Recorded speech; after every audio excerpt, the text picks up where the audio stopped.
Here are 10 gameplay tips that you need to know for NCAA 25. These 10 tips will get increasingly more complex as the video goes on, introducing things that haven't been even in the video games ever before. Tip number 1 is something that I've noticed with playing over 60 hours already. Just run the ball more. With pursuit angles and broken tackles being sort of broken, you are better off just trying to run the ball if you can't find any offense. Tip number 2 is something fairly new to Madden and NCAA. Pass leading. To display how important this is, I have a corner out breaking out with the man guarding him. Watch as I throw this at the end of the bubble to get him the full break. In order to pass lead, all you gotta do is hold L2, hold the player's icon, as well pass lead with your left trigger, pointing where the area you want. So if you want him to break in, watch, it's outside at the very edge of the bubble. With this ability, it's gonna give you precision accuracy, allowing you to put the ball wherever you want it.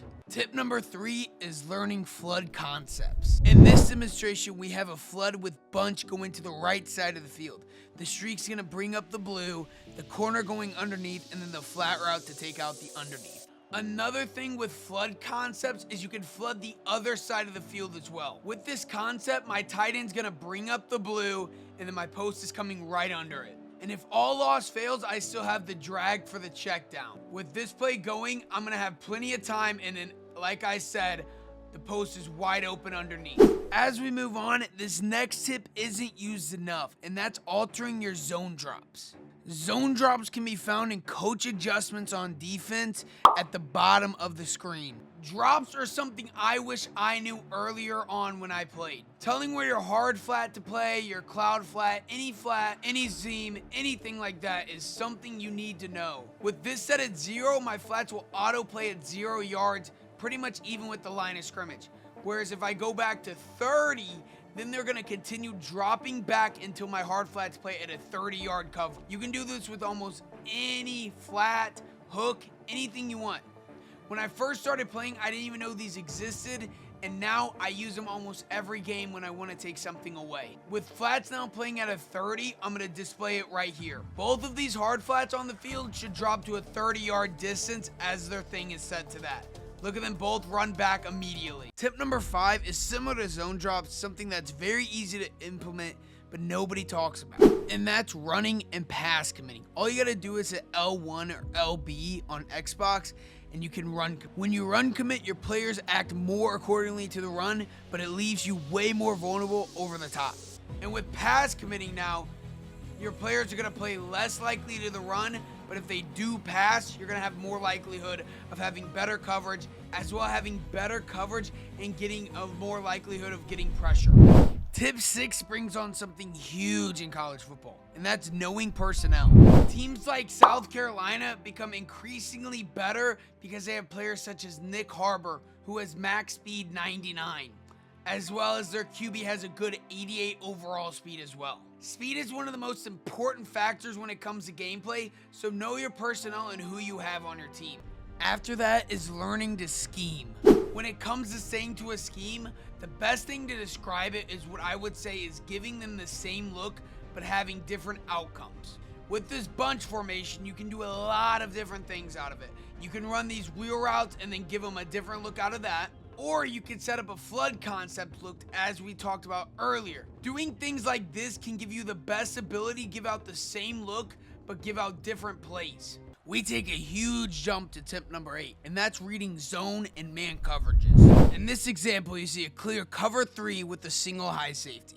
It's either going to be a cover 3 when you see a high safety or a cover 1. In this next look, you can clearly see 2 high safety, giving us the look of cover 2 Tampa. It will either be with this look a cover 4 or cover 2, the only tell being that if the DBs are further off the line for cover 4. Lastly, knowing when your opponent's in a man coverage look can be pretty easy to tell.